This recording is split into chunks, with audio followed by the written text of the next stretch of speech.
Hello and welcome to another episode of the Fantasy Writers Toolshed.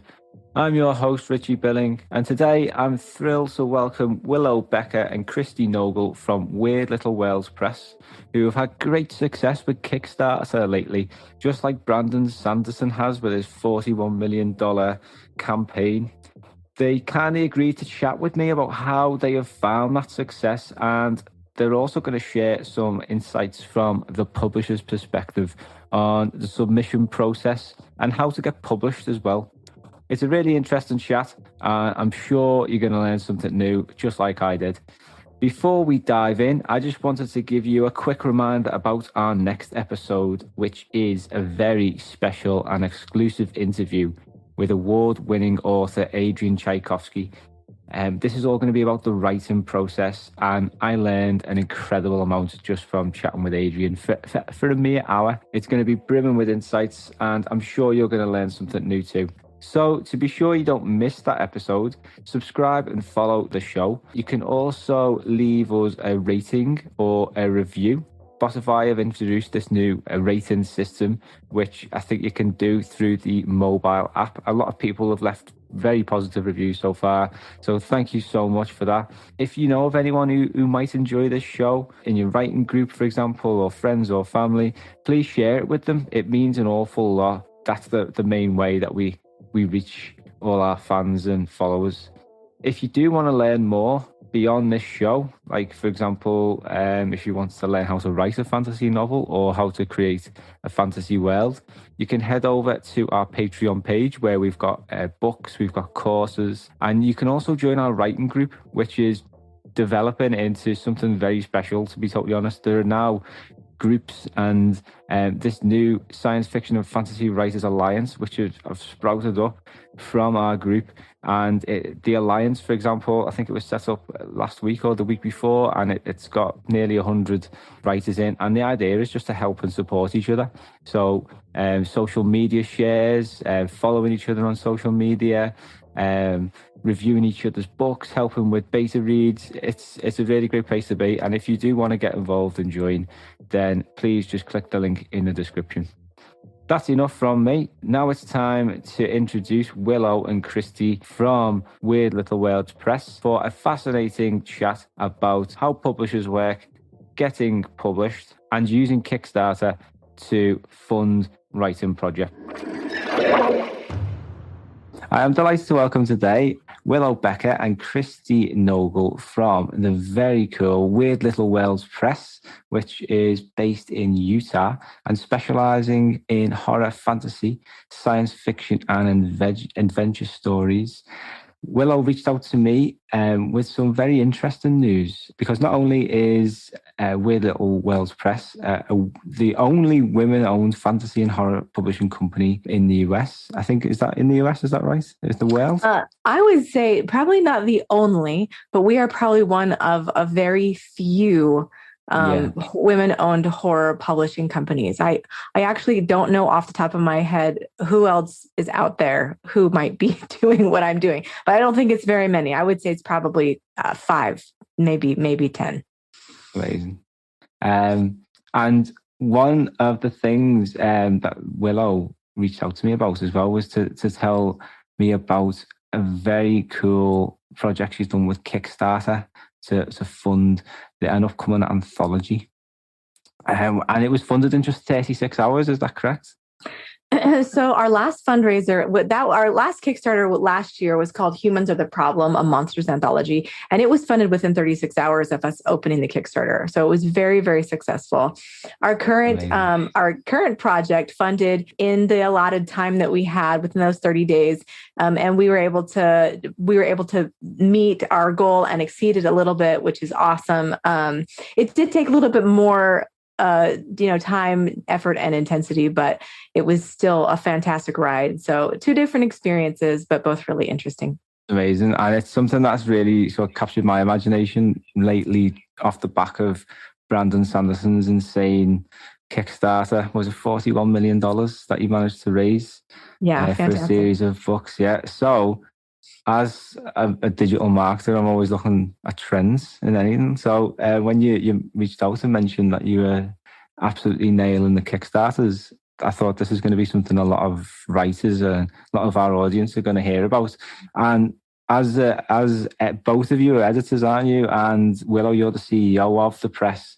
So there's got to be some insights that you can share to us lowly scribes trying to get published. I think that there's always a really good, I'm glad that we have both I and Christy. The truth is that although I'm co-editing this anthology, my job really is to make sure that all of the marketing is handled and that the business is run and that that we are able to financially support all of the authors and also, pay the bills on time.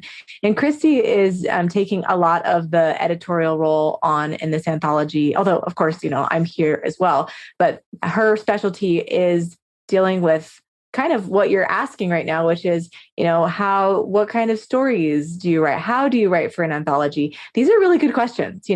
How do you know what the right tactic is to take with any prompt of any kind, especially for an anthology like this? And how do you get one of those very elusive open submission slots? Because those are pretty rare. They're usually at most 50% of an anthology. And in this case, it's 25%, and maybe just a little bit more than that for our anthology, 33%. So how do you get one of those spots? What skills do you have to have, Christy, to be able to get into an anthology like this? Well, it's skills, and it's also just being in the right place at the right time, because a lot of people will, and when I say a lot of people, I mean me, I will write things for one anthology sometimes, and it doesn't quite work there because it's kind of new and fresh, but then I can rework it for another anthology sometimes. So it's a matter of having a piece that's polished and doing what it should, and a good, successful piece of writing, but also being lucky and getting into a slot that maybe the editor was holding open. You know what I mean? It's different from everything else that's going in the anthology, but it's also fitting with the other pieces. Mm-hmm. Yeah, I think that's actually a really good point. I think that it's hard to know exactly what's going to stick because, for example, the Mother anthology, our prompt is it's relatively broad. I mean, we're just looking for stories that feature mothers and motherhood in unique and creative ways that we've never seen before. Mothers as protagonists, mothers as antagonists, maybe people you wouldn't even consider as being eligible to be a mother as a mother. I love the idea of one of my key conceptual mothers for this is the Queen Mother from Alien. She is great. She is an amazing mother. She's taking care of her eggs. She's protecting her young. And of course, this comes from me who developed Humans Are the Problem, a Monsters anthology. I love hearing stories from a monster's perspective, but the truth is that I want to hear all kinds of stories. And it is really about, do you have a story that is polished, like Christy said, and is it ready? Does it have a good, solid beginning, middle, and end? And does it kind of connect with whatever the theme is that's going on in the anthology? Obviously, when you pick your themes, how much weight do you place on them? All of the weight. All of the weight. I don't know. Yeah. What do you think, Christy? I think I was excited about this theme. This theme was Willow's idea, but I was enthusiastic when I heard it, because I think this is a theme where if people do write new stories for this theme and they don't happen to get into the anthology, they'll still have a story that's meaningful and that they can use in some other context. Whereas sometimes anthology themes are so narrow, it can be hard to market that piece of work afterward.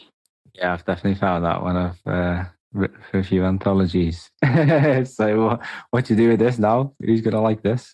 But it's I do like the challenge of writing to a theme. And if you're as a writer, if you're in the middle of a project, like a longer project, like a novel, sometimes it's really refreshing to take a break from that long form fiction and got something that excites you, like a theme, to dive into that and a little side project, and I don't know, it keeps it fresh. So, what kind of volumes of submissions do you guys receive, like on a, say, a weekly basis, or just for a whole anthology, just to give people a bit of an idea? Yeah, our last anthology, we had 420 submissions. We were open. Yeah, we're open for 4 weeks for submissions. And for this anthology, I can't give you the exact number of how many submissions we got because we're still in the middle of receiving those submissions at the time of this recording. But we have been open for submissions about a week, and we are closing in on 180 submissions. So like double last time, then by the sound of it. We're looking at probably, I am projecting that we will be looking at between 600 and 800 submissions total. Yeah. And how long would it take you to go through them? That's the question. So we've given ourselves 6 weeks to read all of the stories. The submissions close on May 15th. We have said that we'll be completing the submissions and choosing those by July 1st. So it is quite a rigorous schedule. We do have a lot of readers. We have between 12 and 20 readers who are reading the first level. And then we have an additional set of kind of editorial readers that read at the second level. Yeah. And then Christi and I read the third level. Oh, so that's an interesting process. So it's like a 3 sort of filtration process, 3-level filtration process. Yeah. That's cool. Yes, that's interesting. So I suppose that's the only way you can really deal with that many submissions. Yeah. And then it's so sad. I should let Christi talk. The truth is that if you don't follow the directions, it's an automatic out. Like, because there are so many submissions. Yeah. If you do something that's like so obvious that you didn't pay attention to the instructions, like you were saying before, then usually it's just automatically your toast, unless Christi loves it. How often does that happen, Christi? I was going to say, I won't be seeing it, right? If somebody else notices that it's not using anonymous formatting or not doing some other thing that it's supposed to be doing, then they reject it, and I won't be seeing it, I think. Yeah, that's typically how it works. There, we have our internal process is really interesting, and I'll just talk about it super fast. The internal process is interesting because we actually have set up an anonymous submission process, and we did that. We have a customized anonymous submission process, so we don't use like Submittable or what's the other big one, Moksha. We don't use them. We have our own process. And it's kind of triple checked, and it ensures that we have no idea who has submitted these stories. We have no clue. Christi could submit something, I wouldn't know it was her. We just have no idea. Yeah. And I did that on purpose because I wanted it to be fair for our readers and our friends to be able to submit without us being biased towards them. Yeah. So it's a really interesting process.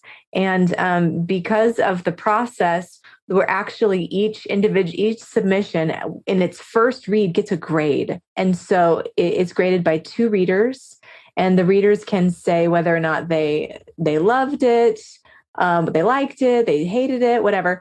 But their grade becomes a combination of those 2 individual read scores. And then what happens is we'll filter. So anybody who gets a grade of below an 80% is automatically dumped. Like, we just drop them. Yeah. It means that both of the readers, but here's the thing. What I love about that is that if you have a reader who loves it and a reader who hates it, there's actually a separate flag. So even if they don't meet that 80% qualification, we'll flag something that someone loved and someone hated. And that could be for a number of reasons. And our readers are really cool. So if for some reason a reader said, oh, this person didn't do this anonymous submission, but I read it anyway, and it was amazing. Like, this was such an amazing story. It'll still get flagged to move up to the next level. And we'll modify the submission so that it is anonymous by the time it gets to Christi and I. Yeah. So it's possible to get through if you don't follow the directions, but man, it is a long shot. So it's really important to do that. Yeah. That is a fantastic system, a very good system. It's really fair, and it's all about the quality. and that's what I love, the sound of it. It's a shame that more publishers don't do something similar. I do come across a few that say anonymous submissions and whatnot, but anonymous submissions are definitely fairer. But I can see why writers, certain writers anyway, the name carries weight. So if you've got George R.R. Martin in your anthology, you're obviously going to sell a few more, aren't you? Yeah. So I think I honestly, I think it's really cool. Christi has actually been a huge part of the lineup of our anthology of our featured authors, and I love what she has done. Christi, will you tell why you picked who you picked, like just a little bit, just because I just love the lineup that we have so much. Wow. Well, I just, I approached or proposed approaching a lot of the authors that I knew were actively putting short stories in anthologies, whose work that I really loved. So there are lots and lots of authors whose work I love, but they're only doing novels now or something like that. But there are still a lot of, just very accomplished writers who are still appearing in anthologies regularly. So those were a lot of the people we approached, like Brian Evanson and John Langan and Sarah Reed. And then we also approached, and I could list more, like Nadia Bulkin. But we also approached some newer kind of rising stars in horror, like Shane Hawk. We were looking for a range of people who are more established and people who were more new to the scene, but all of whom were really accomplished, wonderful short story writers. Yeah. Cool. And I also have to say that I love the sheer perspective that's represented. I love that. I mean, when we put together an anthology, we really want to make sure that we are representing as much perspective as we can. And I love that we have people who are, we have people from the Latino, Latinx community. We have people from kind of the South Pacific Asian community. We have people who don't identify as gender binary. And I just feel like it's really important as a publisher when we're developing an anthology, especially if we're going to be taking open submissions that are anonymous, that we front load the anthology with perspective, because from the anonymous submission process, we can't guarantee. We can't guarantee anything. We can't promise anything. Like, I would love it. It'd be so great if they all were, unique and diverse voices, people of color. That'd be cool. I mean, that'd be like the coolest if we just like clicked and were like, oh, this is like a whole, group of people of color. That's fantastic. But the odds when in horror, the odds are kind of against that right now, although they're shifting. So we like to front load it so that we have perspective and diverse voices up front, and then we'll take from our slush pile the best stories we can find. Regardless, we won't know who they are. Very cool. So you mentioned Kickstarter a bit earlier, and obviously Brandon Sanderson's mega project has captured all the headlines recently. So you've had great success with it yourself. So can you tell us a bit about that experience and what you did to help secure the funds that you needed? Sure. Yeah. It's such a big, it's such a big learning process, a big learning curve. And I initially did this with a friend of mine who, he had already done a Kickstarter before and he had been really successful. So I learned a lot of lessons from him. And then I actually went out and we did some interviews with people who were doing Kickstarters that were doing really well, and kind of talked to them about how they were doing it. But I think that what I've found, there are actually just a couple of rules I think that are really important when it comes to making a Kickstarter really function and really work. And I think that has to do with network. It has to do with social media and marketing. And it has to do with having a really fantastic product.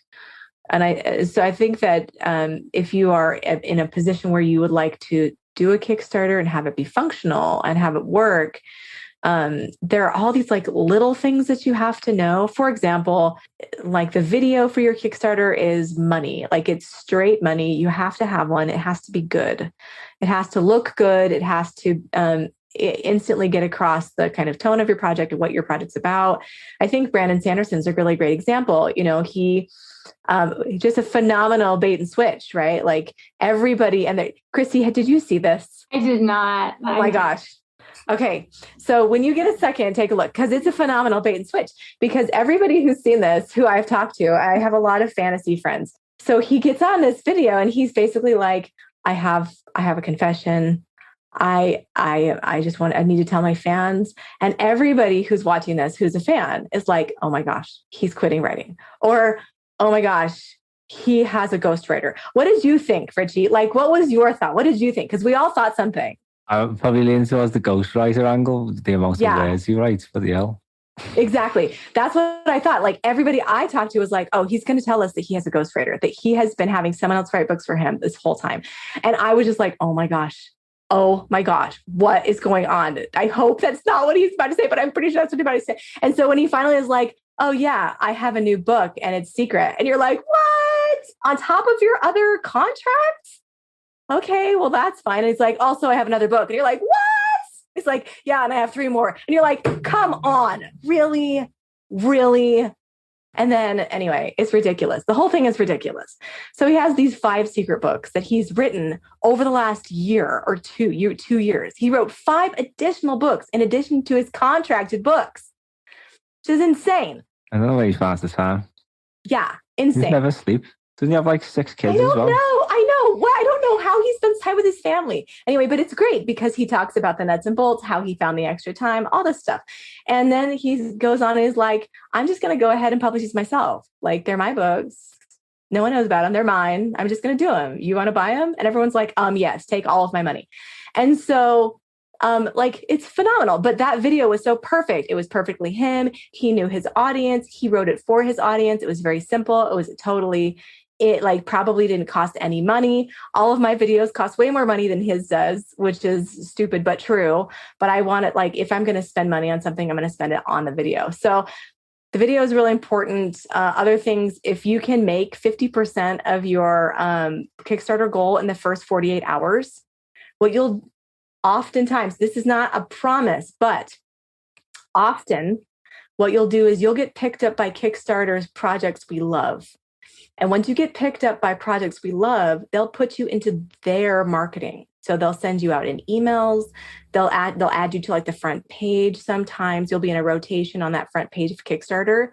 You'll be in their discovery. You'll rank higher on their discovery process.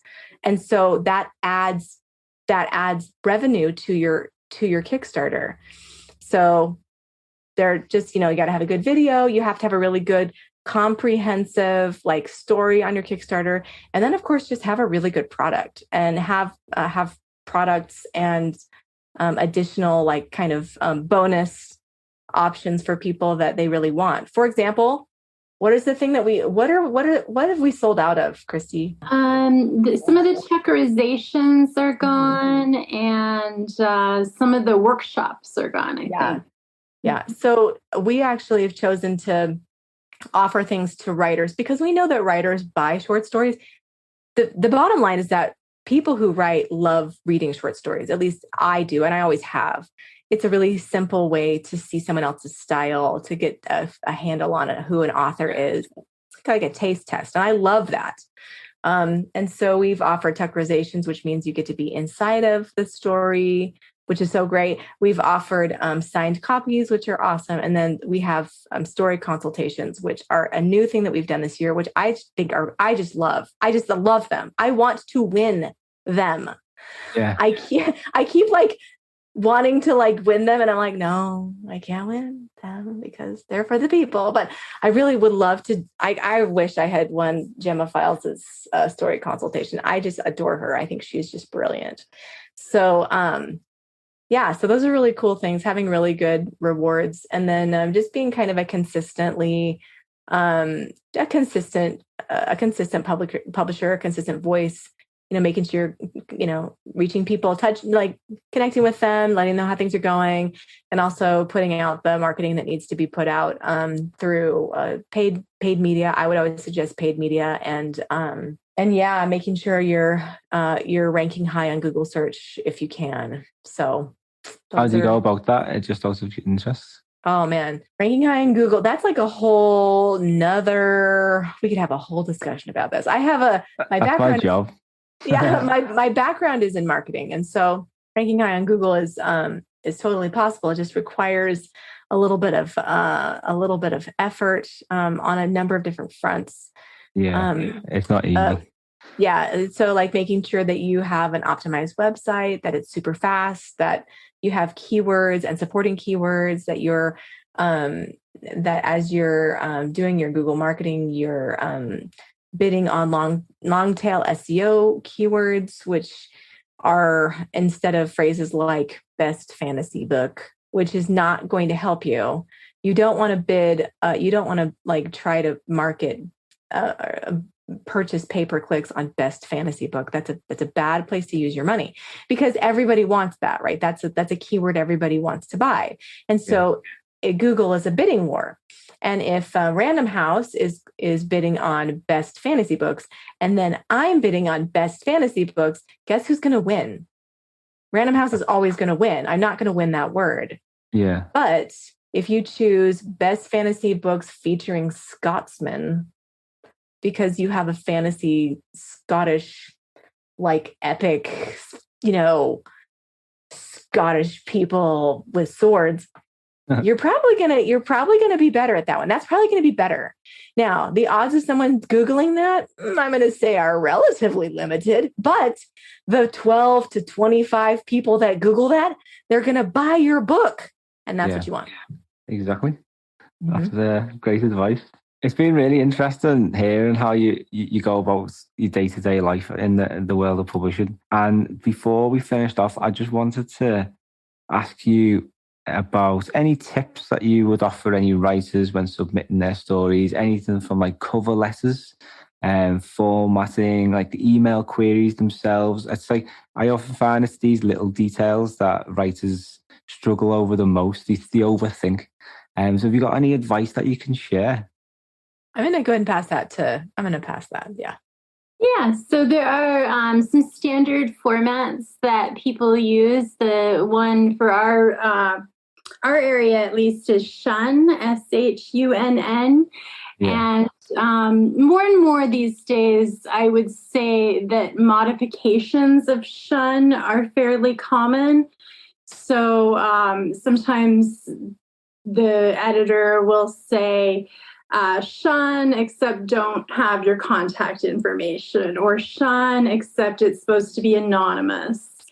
But I think anything in a very readable font that's double-spaced is probably not going to offend people too much.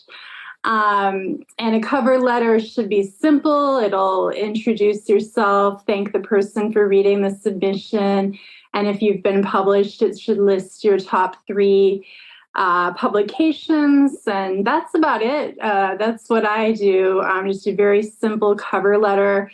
If there's something about your identity that's really relevant to the story, then sometimes you would want to include that. For example, if you have a degree in physics and your science fiction piece deals with physics, it'd be important for a reader to know that. But otherwise, you don't want to talk about the story too much unless you're asked for a synopsis. That's really good advice. Have you had any sort of weird queries over the years or weird submissions that have just sort of baffled you completely? I've seen some. Yeah, I've seen. We've had some kind of weird stuff. I hesitate. The truth is that Weird Little Worlds Press has not been open for general submissions. We've taken a handful.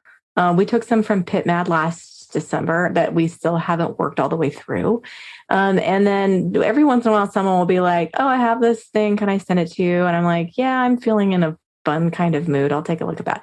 But the truth is that right now, our business model is we don't publish books that we haven't paid for. So we do the Kickstarter so we can publish the book. And if there's no money for the book, we don't publish it. And until we're at a model where I'm willing to not do that, or we come up with a good, we're working on a plan where we can provide authors the best possible. The bottom line is that authors are really important to us. And the whole reason that I started the publishing company was so that authors were getting paid appropriately for the work that they were doing. And my goal is that when we do open for submissions, we'll take novels from writers who are willing to work with us on a pay structure that is fair for them, that allows them to get the kind of money that they would get from self-publishing, except that they don't have to do the marketing work. Like, that's really what I want to do. I want to provide a place for really great stories to be published that wouldn't normally be published because the person there they don't have the money to publish it themselves, or they know that they don't have the editorial skills, and I can help them with those things. And in return, just take a very small cut of their profit. But that's really what I want to be. I just want to be a publisher that really puts authors first. That's who I am, and that's who I always am going to be. Amazing. It's great to see people taking the chance and setting up publishing companies and doing it the right way. So really well done. Thanks so much for taking the time to tell us all about it. So how can we find out a bit more about the press and about you two as well? Well, that's great. You can always go to the website, which is weirdlittleworlds.com. Check us out there. My personal website is willowdonbecker.com. So you can learn about me and follow my stuff. And I'm sure Christi has some fantastic ways to get in touch with her. Yeah, I'm on ChristiNogle with a G.com. So ChristiNogle.com. And then I'm on Twitter quite a bit at Christi Nogle. Amazing. Thank you so much. And I wish you the very best of luck with all the upcoming projects. It sounds like you're having great success so far anyway, so we'll keep a keen eye out for you. I'm sure you'll be getting some awards and all kinds soon. You never know. We certainly hope. We're going to try. Yeah, amazing. Thank you so much. I'll speak to you soon. A big thank you again to Willow and Christi for taking the time out of their very, very busy schedules to chat with me about publishing and Kickstarter. Wish you the very best of luck with your current anthology, and I hope you get through all of those submissions. I hope you learned something useful too at home, and if you are looking to launch a Kickstarter campaign off the back of what you've heard today, please get in touch to let me know how it goes. I'm really interested in these kind of things. I'm always looking for new ways and new opportunities that writers can exploit to help support their careers. And Kickstarter, I mean, just off the back of Brandon Sanderson's great success, it's got a lot of people looking in this direction. So it'd be really interesting to see how other people have found it as well. Don't forget, our next episode is a very, very special interview on the writing process with multi-award winning author Adrian Tchaikovsky, and one of my favourite writers too.